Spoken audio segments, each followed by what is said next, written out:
Hello, this is Manuel and Arcelia Trigos with the Trigos team at Coldwell Banker.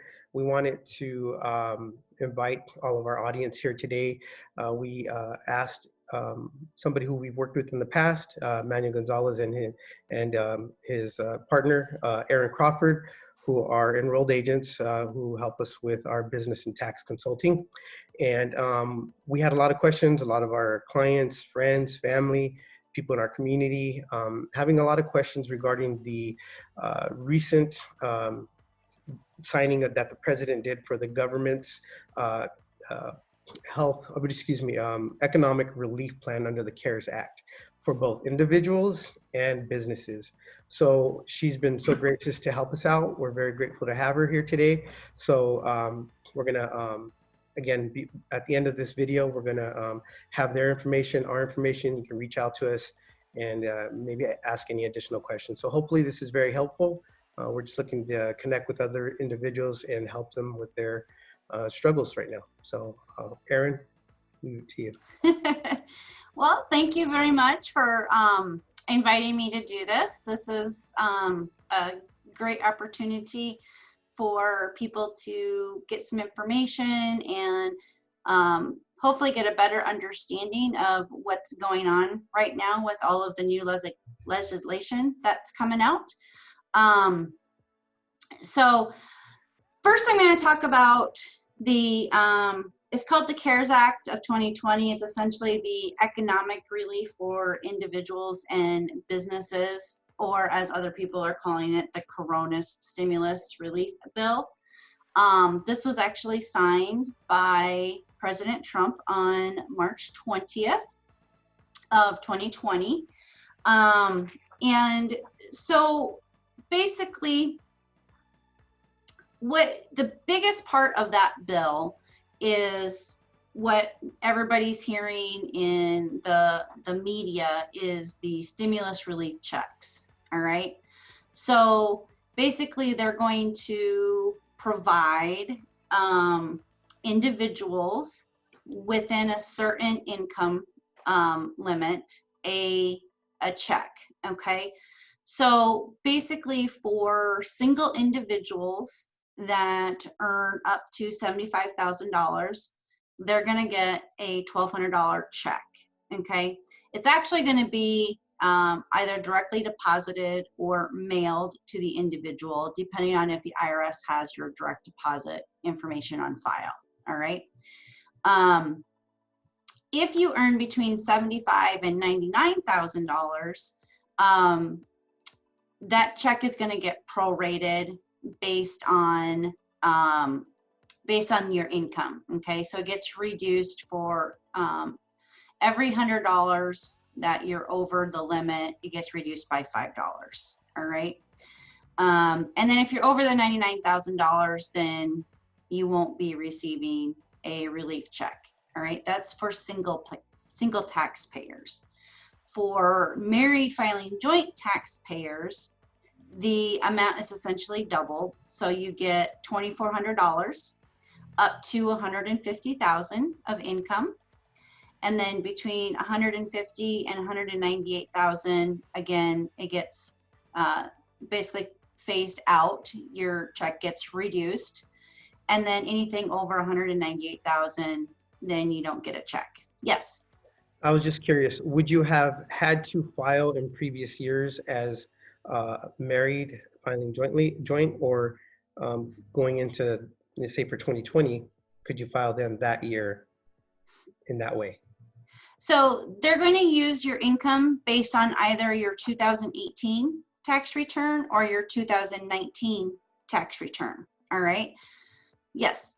So I have a question regarding who can qualify for this package. You gave us the information regarding income limits, but what about someone who has Social Security, a senior citizen, or disabled?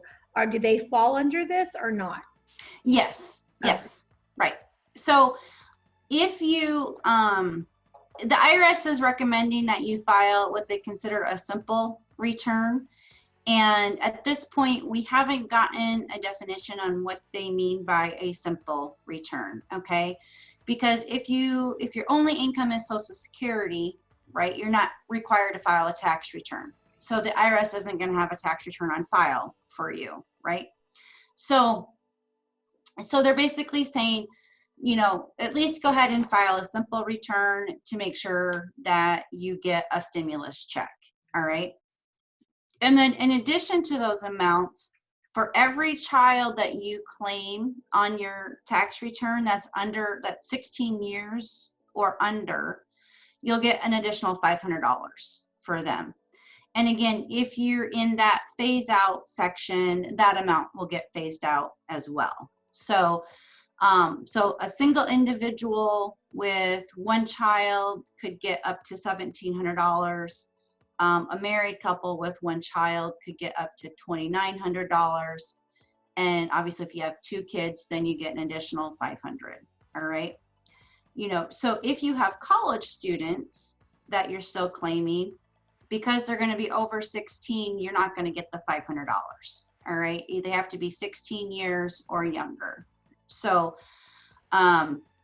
but they're gonna base the income on either your 2018 tax return or your 2019 tax return. So if you haven't filed 2019, they're gonna look at your 2018 return. So if your income, you know, was above those, you know, was above 75 or 150, if you're doing married filing joint, then, and your income is going to be lower in 2019, you're going to want to get that 2019 return filed so you can get that stimulus check. All right. And if your income is above that amount, for, you know, for 19, you know, you may choose to hold off on filing your tax return. So it just depends on where you're at income wise. All right. They are going to be sending out the refund, the relief checks through direct deposit if they have the direct deposit information on file. Now, they've come out and said that they are going to be creating a web portal that you can go in and verify the information that's on file with them. So if the bank account is wrong, you can change it. If you happen to change banks or change bank accounts between what you filed on your 2018 return and now, if you haven't filed your 19 return, you'll be able to go in and change it. Say you owed on your 2018 tax return, so you have no direct deposit information out there, you'll be able to go in and put that in there. So that way you can get your check directly deposited into your account. Otherwise, they're going to mail you a check and it could take up to 4 weeks to get that money. Okay. So as soon as we get information on that, we'll know. It sounds like it's going to be about 3 weeks before they even start issuing the checks, because they've got to go through and verify all this information. They have to verify who is going to get the stimulus check, who has direct deposit information, and who doesn't, and what amount they qualify for. Yes, Manuel. So 3 weeks as of when? I believe, let's see, 3 weeks from, I think, last week. So okay. We're probably 2 weeks out now. Okay. But that was what I heard, was they were trying to get these done by April 6th. I don't know if it'll be next week. It's probably more or less going to probably be the week after, probably the week of the 13th. Okay. So what is the deadline if people haven't filed their 2019 and say they know that they did better in 2018 and their 2019 wages maybe went down a little bit? What is the deadline for them to file so that they can qualify for this stimulus package? If they want to make sure that they're getting the full amount, I would say they're going to want to probably get their 2019 filed very soon, so that way they can have their 2019 on file. However, they are going to be issuing these relief checks through the end of the year. So, so if maybe you didn't qualify on your 2018 return, but you will qualify on your 19 return, but you haven't filed it yet, they will be looking at that information as the returns are submitted, and they will be sending those out. And my understanding is they'll be sending those out through the end of the year. So that's the biggest part of the CARES Act, okay, is just that stimulus relief for individuals, all right? The other bigger piece of the legislation, and I apologize, I for some reason cannot say that word today, is they boosted unemployment benefits, all right? So they are providing funds to the state so you don't have to wait the standard 1 to 2 weeks before you get a check. So they're trying to get they're trying to get the money to the state as fast as they can, so you don't have to do the waiting period and you can get unemployment benefits from day one.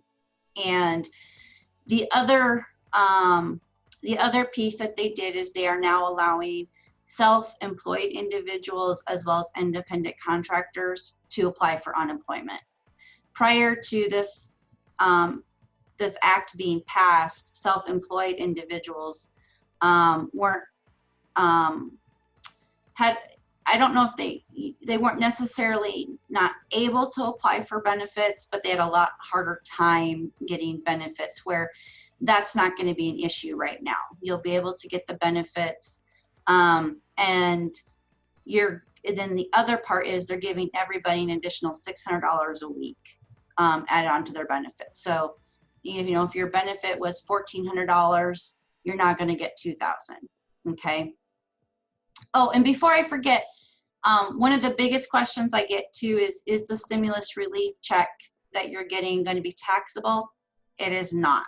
It is tax-free income. So you don't have to worry about having to report that on your 2020 tax return. It's not taxable, all right? Unemployment benefits are taxable on the federal level. In California, they're not taxable on your state tax return. Other states they are. So it just depends on, what state you're filing in. And if they do have state income tax, because obviously if you file in Nevada or Washington, they don't have state income tax, so it's not going to be taxable at the state level there. I'm actually originally from the Midwest, in Iowa and Nebraska. Unemployment benefits are taxable there. So, but in California, they do not tax your unemployment benefits. Only the federal government does. So, so that is a good piece of relief for Californians is they can get unemployment benefits and only have to worry about paying tax to the IRS and not to the state. So, and then they did some other little things for individuals, and such as, let me just pull those up because they're giving you, they're going to give you an above the line charitable contribution, which means that even if you don't itemize your deductions and you take the standard deduction that that you're allowed, you'll be able to get, about a $300 addition to that for any charitable contributions that you make. If you take out any retirement account money, so, you get laid off, unemployment benefits just aren't helping you pay the rent or buy groceries, and you have a 401k plan through your work or an IRA or something, and you want to take money out of that, they are going to waive the 10% penalty on that. So, so you won't have to pay the additional 10% penalty for taking it out before your retirement age. All right. They're going to suspend student loan payments through September 30th. So if you have a student loan, they're going to waive the payments through September 30th, which is a huge benefit. because those student loan payments can be pretty high, especially if you took out a lot of money to pay for school. So the other thing is, you know, they've been, before this all hit, you know, they were, you know, you would hear commercials on the radio and on TV about the real ID, which means you have to have that little star on your driver's license to show that you are a legal person, and you had to have that in order to fly or to get into federal buildings. That was originally deadlined to be done by October 1st of 2020. They've now extended that to September of 2021. So you get an extra year to get that done. So those are kind of the biggest things for individuals that came through the CARES Act. Okay. Do you guys have any other questions on that? No, not on that. No. Okay. All right. So on the business side, all right, there are several things that they're doing. Okay, they've got a payroll tax refund you can get. They have with the Families First Act that was passed on March 18th. Basically, that was an act that was passed that required employers to provide sick leave to their employees if they fell into one of 6 categories. All right. But with that, you would get 100% credit on your for the amount that you paid. All right. So basically, and I'm not going to go over it too much because it is kind of a confusing act, and there's a lot of moving parts to it. But essentially, it began April 1st and it goes through December 31st of 2020. And it's basically to provide sick leave for individuals that are subject to a federal, state, or local quarantine or isolation order related to COVID-19. All right. However, the Department of Labor, I guess I should back up a little bit. This act is being jointly administered between the IRS and the Department of Labor. All right. The Department of Labor is basically taking the lead, and the IRS is helping them administer this act because of the tax credit that's being available with this act. But basically, the Department of Labor came out on March 28th and said that the credits are prohibited if the employer has closed their office or business due to a stay home order or a shelter in place order, or if they furloughed their employees. Okay. So even though the governor came out and said, all right, if you're not an essential business, you must close down, or because you have to stay, 6 feet away from other people, which is, hard for, salons and barbers and restaurants and all of them to be able to do. This act won't apply to them because it doesn't apply to shelter in place orders. All right. But the second category is if you've been advised by a healthcare provider to self-quarantine. All right. So you've got you either have the COVID-19 virus or you have the symptoms.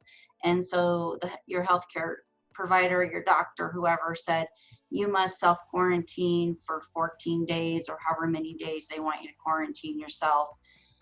So therefore you can't work. Okay. If you are able to telework, then this won't apply either. All right. It's only if you're unable to work or unable to telework. All right. So, it's kind of hard for barbers and beauticians and restaurant workers to telework from home, right? Because their job is to interact with the public, either cut your hair or style your hair or provide drinks or food. So you can't telework. and they're not able to work because they've been required to stay home. The third one is you are experiencing the symptoms, so you're seeking a medical diagnosis. All right, so if you miss 3 days of work because you think you might have it, and it takes you a couple days to get in to see the doctor, so you can't work, you can't telework, then the employer would be required to pay you sick leave for those 2 or 3 days that you're off, okay, for that. The other, oh, go ahead. So for that, would they need to submit some sort of medical confirmation that, yes, in fact? Yes. Okay, from Yeah. the doctor to the Yeah, employer. you'll need to submit some sort of documentation to your employer that states that you're quarantined because you either have the virus, or you'll have to get a doctor's note saying, yes, I went to the doctor because I had the symptoms, but I don't have the virus, so I'm able to work, okay? So yeah, you'll need to the employer has to have some sort of documentation in your file to state that you were off due to the COVID-19 virus. Okay. Okay.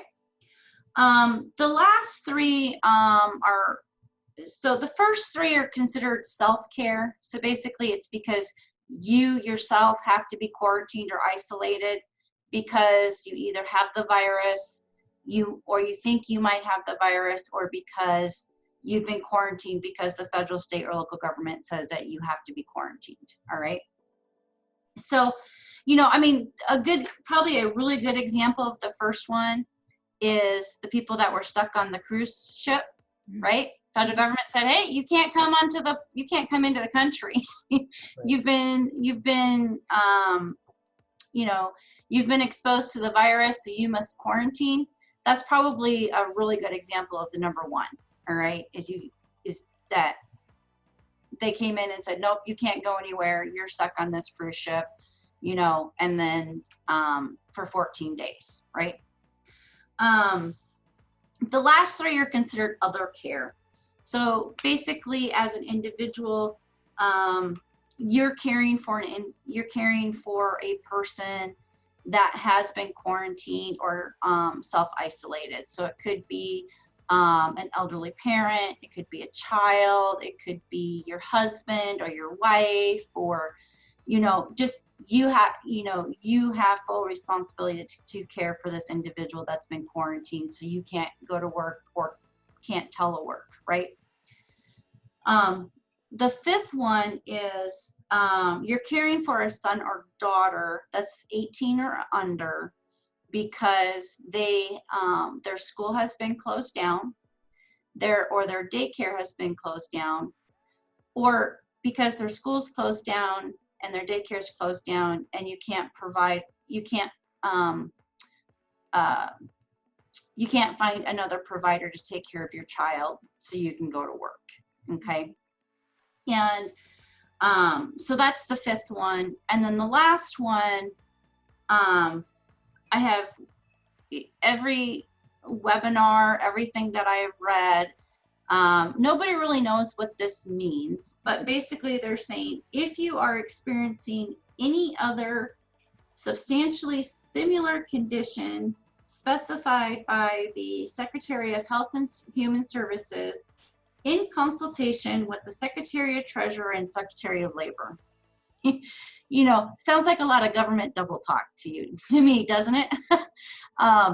So basically, if these three secretaries get together and say, okay, you are experiencing a condition similar to COVID-19, so you must quarantine or self-isolate, you know, and you can't work, then you can get the sick leave, okay?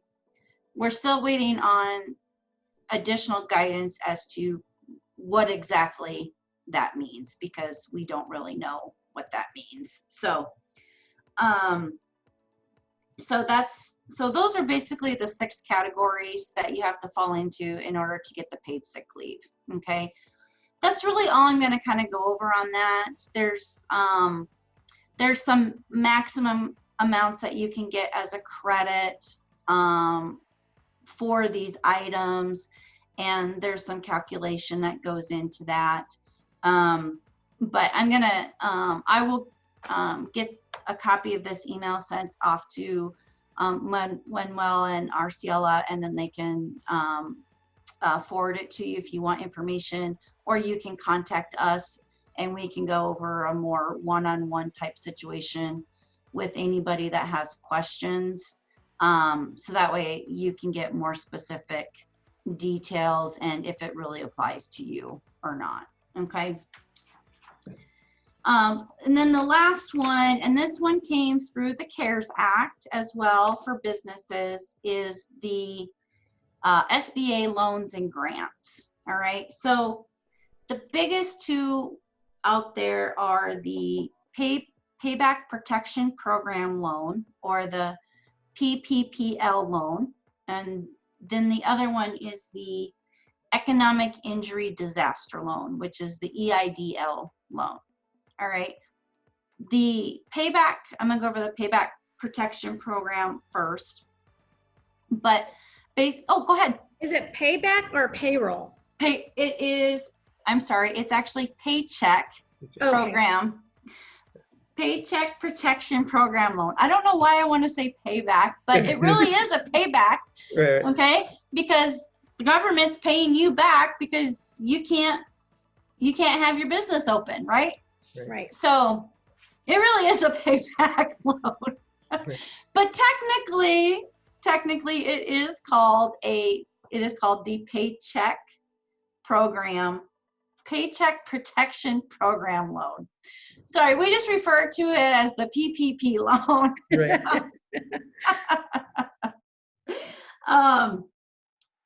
But with this loan, they have a portion appropriated $350 billion, all right? Which sounds like a lot of money, right? $350 billion. But when you consider all of the businesses across the United States that are going to be going to get this loan, that money is going to go really fast, all right? So this loan is for small businesses and self-employed individuals. This loan is available starting tomorrow, all right? For independent contractors, this loan is, the availability to apply for this loan is on April 10th, okay? Because, and they didn't really say why they have the 2 dates, but my guess is they really want to get the money in the small businesses' pockets first. Because those are the people that have the employees that are really needing the help, okay? But what the Paycheck Protection Program does is it gives you a loan up to 2.5 times of your monthly, average monthly payroll cost, your gross payroll cost, all right? So if your gross payroll cost is $25,000, you can get a loan up to $62,500. All right. And this loan is essentially a forgivable loan as long as you use those funds to pay your employees, pay your rent or your mortgage if you own your building, and to pay utilities. All right. So, and the payroll cost is not inclusive of just the payroll salaries that you're paying out, but it also includes insurance premiums, so health insurance, workers' compensation that you have to pay because you have employees. It also includes any retirement contributions that you might be making on behalf of your employees. So if you have a 401k plan or a simple IRA that you're offering to your employees, you can use that money to continue contributing to their retirement plan. And then it also includes like the payroll processing fees, the payroll taxes that accompany having that payroll. Okay. So you can use those funds to pay for that. All right. Yes. What about operating expense? Like, like for instance, we would like marketing and. Right. I think each business is different, but other things other than just payroll. Right. You can use those proceeds. You can use 25 up to 25% of those proceeds to pay general and administrative fees. Okay, so that might be marketing, it might be accounting, it might be you know, dues and subscriptions, it might be, you know, telephone. Well, I guess that would be included in utilities, but the problem with that is anything that you use those proceeds for that are not basically part of those 4 items I mentioned, that portion of the loan is not forgivable. All right. So if you get a loan of $62,500 and you use $5,000 to pay for marketing, pay for, you know, whatever outside of utilities, rent or mortgage or payroll, that $5,000 is not going to be forgived. All right. You are going to have to pay that back. The good news is the interest rate on that is only 0.5%. So less than 1%. Okay. 0.5% is the interest rate on that. And you get up to 10 years to pay it back. Okay. And it stays at interest rate. It stays at 0.5%. Yes. Yes. Okay. So you're basically paying almost nothing in interest on that $5,000 to help you pay for anything outside of those costs. Is there a maximum distribution for any small business? The maximum is 2.5 times your payroll cost. Okay. So it could be whatever a small business, you know. Right. So if you're, you know, okay. right. Wow. 25 million. It's quite Right. a bit.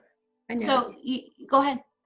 Is that, so like the other programs you explained, they're non-taxable. Is this taxable, considered taxable income to the business? If it's forgiven, no.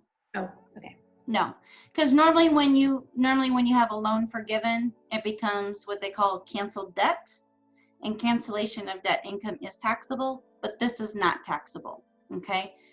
The other good thing about this program is that it is 100% federally backed. Okay, which if you've ever gone through an SBA loan, you have to do a credit otherwise test. You have to personally guarantee the loan. You have to provide collateral. All of that is waived, and there's no fees. They're waiving the fees. You don't have to personally guarantee the loan. You don't have to have collateral, and you do not have to go out there and see if you can get any other type of loan. All right. Which is what you would normally have to do when you try to get an SBA loan. All right. They've taken that all out because they want to get the money into the small business's hands so they can continue to pay their employees. All right. Because as long as they're continuing to pay their employees don't have to file for unemployment because they're getting their regular pay that they would get if they were able to work. Okay. So it's 100% backed by the federal government. There is no personal guarantee on you. And if you do use the proceeds for anything other than payroll, mortgage or rent or utilities, that portion is forgiven, and the rest of it you would pay back at 0.5% over a 10-year period of time. So what parties need to be involved to help process this submission? Could an individual do it by themselves? Should a lender, I believe, must be involved to, yes, on behalf of the SBA, and maybe even they need to have their tax advisor involved? Very, very great question. These loans, you must apply for these loans through your lender. All right, at your bank. They're working on basically any bank that is FDIC insured can process these loans. All right. So I encourage you, if you have a personal banker that you work with for your business, to go talk to them. And I would also strongly suggest that you talk to them, and, you know, I guess because we're, you know, pretty much at the end of the day here trying to get into your bank, you're not going to be able to. But at least get to your bank as soon as you possibly can. So that way they can get your loan started and get that in the process. Okay. Because again, yes, they've appropriated $350 billion, but that money is going to go really fast. And we don't know how long it's going to take for those funds to be, you know, completely used and gone and not available anymore. Okay. So if you need that assistance, definitely go talk to your lender. Talk to your accountant if you need help getting payroll reports, financial statements, income and expenses, a balance sheet, you know. Talk to your accountant in getting that information if you need that.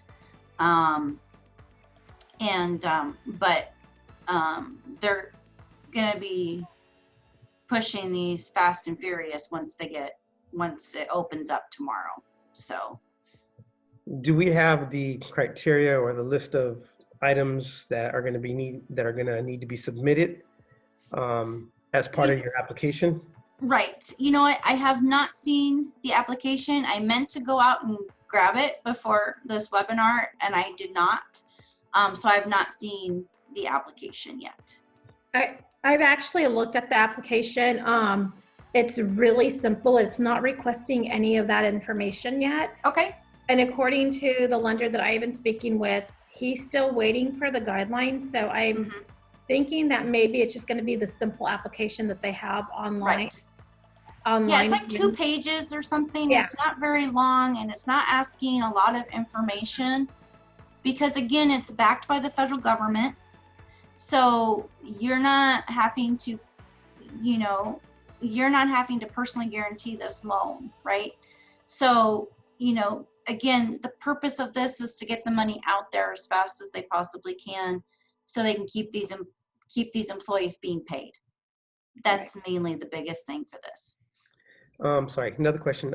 As far as, do you have to be an entity of some sort, or do you have to have incorporated in order to qualify as a business? Or No. As long as you are a small business as defined in the Small Business Act, Okay. It doesn't require you to be a specific entity. So you can be a sole proprietor, you can be a single member LLC, you can be a partnership, an S corporation, a C corporation. As long as you're considered a small business, you can apply for the loan. So, okay. and in addition to small businesses, nonprofits can apply for this. Veteran organizations can apply for this. Tribal businesses with no more than 500 employees can also apply for this. And yeah, so those are the people that, you know, they're trying to get the money out to. So the other loan that they've done is the EIDL loan, or the Emergency Injury Disaster Loans. I don't know why I cannot get these names right today. But basically, again, they've appropriated $10 billion to this loan. So again, a lot less than the Paycheck Protection Program. But again, these amounts are going to go by fast as well. Okay. Now, this loan you apply for directly through the Small Business Administration, and you go online and you can apply for this. And I haven't walked through the entire application, but I did go online and click on the link because I kind of wanted to get an idea of what was needed and where they were going. And it says on there that the application will take you an estimated time of 2 hours and 10 minutes. So Wow. just be prepared when you go out there, because apparently it's a very lengthy application, although it says that not all parts may be required, but that's kind of where it's at. So so basically with this grant, with this loan, they are going to advance you up to $10,000 as a grant, which is not required to be paid back. All right. And anything else above and beyond that $10,000 you take out as a loan. All right. And the maximum loan you can get is up to $2 million. All right. But that is for fixed debt, payroll, accounts payable, and any other bills that your business might have. Okay. So, and the interest rate on that is 3.75%. And that also has a maturity of, that actually has a maturity of 30 years. Oh, wow. Oh, You wow. have 30 years to pay that back. So did individuals apply for both? Will individuals qualify for one or the other? Basically, I would recommend that you apply for the, if you have payroll, apply for the Paycheck Protection Program, because that's actually a more beneficial Sure. program, and they've appropriated a lot more funds to that program. Okay. But if you don't have payroll, but you need money to keep your doors open, you know, you still have to pay vendors, you still have to pay rent, you still have to pay utilities, you still have all of the normal bills a business has, then you would do the EIDL loan. And again, the first $10,000 is grant money, and then the rest of it is a loan. Okay. But you can defer the payments up to 6 months. So you don't have to start paying on it. You don't have to start paying on the loan right away. They give you 6 months before you have to start paying the money back. So I think each business would have to decide which one is better for them, because even though the PPP sounds nice and great because it's free money, but what if you need your business? What if things don't change in 2 months? Right. And so then it might be more beneficial for some to say, you know what, I'm just going to go with the other one because Right. I could get more money and it could last longer, and you don't actually have to start paying until 6 months, correct? Right. And the other thing is that with the other thing is with the EIDL loan, it's not 100% federally backed. So you're still going to have to do the collateral, the personal guarantee. So the normal things you would have to go through to get an SBA loan, you are going to have to do that with this loan. Okay. So that's why the interest rate is a little bit higher, 3.75%, or 2.75% if you're a nonprofit. Okay. And you get a longer period of time to pay it back. Okay. Versus the PP loan where you only get 10 years, but the interest rate is at 0.5%. But you're capped, right? You're capped at whatever your monthly gross payroll costs are. So if you have no payroll, you have no monthly gross payroll cost, so you're not going to be eligible for the PPP loan. You are going to have to use the EIDL loan. Okay. So, but like I said, with that, you go directly to the SBA. The funds are coming out straight from the SBA. You don't need to go to your bank to get that. You apply online.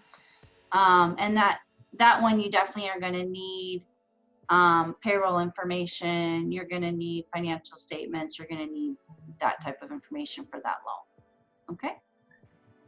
Okay. So those are the biggest items that are out there. Obviously, there's a lot of trickling that goes on with this. There's, like I said, there's a payroll tax deferral that you can get. But if you do the payroll tax deferral, you can't do the PPP loan. So, you know, so there's some other options that are out there. I'm at this point, I'm not going to go over there because I think the information I've given you today is very overwhelming and a lot that I think we'll stop there. I have one question. So should an individual, a business owner, should they probably check with their tax consultant to see which program is best for them? Because like you said, they're so different and they're so complex. And I think it might be hard to decide on your own without consulting with your tax consultant what is best for your business. Right. You know, yeah, definitely consult with your tax accountant, consult with the banker. You know, these bankers should know what's going on with these loans, how these loans work, because even though the EIDL loan, you have to go through the SBA to get it, they should still be familiar with the ins and outs of it and what's going to be required, so they can provide you assistance as well. But yeah, definitely talk to your banker or talk to your tax accountant or your accountant or your CPA or, you know, whoever helps you with your accounting, or financial questions. Definitely, you know, talk to them and get, you know, find out with, you know, have them walk through your scenario and see what is best for you and what makes sense. Okay. So. Yeah, I think that's it. Thank you. You've been super helpful. I know it's a lot of information to digest and you've broken it down. I think you made it easy to understand. So we both really do appreciate you taking the time to explain this. Yes, not a problem. And again, just, you know, Manuel and I are here to answer any questions that anybody might have. And I guess I'll just end with this because this is another question that we get is, yes, the IRS has extended the due date for individual tax returns and the payment of those taxes from April 15th to July 15th. And the majority of the states that do have state income tax has also followed along with the federal government. So that means that California, you have until July 15th to file your individual and taxes and to pay any tax balance that you might have due. So we are urging our clients to still get us information so we can, you know, start working on those. Because if you are due a refund, we want you to get that refund as soon as possible. We don't want you waiting until July 15th to get that refund, right? Why let the government have it when you can have it now? Especially in times like this, right? Yes, exactly. When you need the money now, let's get it to you. So, you know, if you're expecting a refund, still try and get your return done as soon as possible so you can get that money instead of waiting until July 15th. So other than that, that's it. Well, thank you again, Erin, you and, you know, Manuel there. Totally appreciate all your help again, as we've said, and hopefully everybody who's watching when we put this on our YouTube channel. All right. You guys also enjoy this, and we're going to put your contact information there if you don't mind in case they have any questions. Is that okay? That's great. Okay. That'll be perfect. All right, Erin, we'll talk to you soon. Thanks. All right. Thank you. Okay, bye. Goodbye. Bye.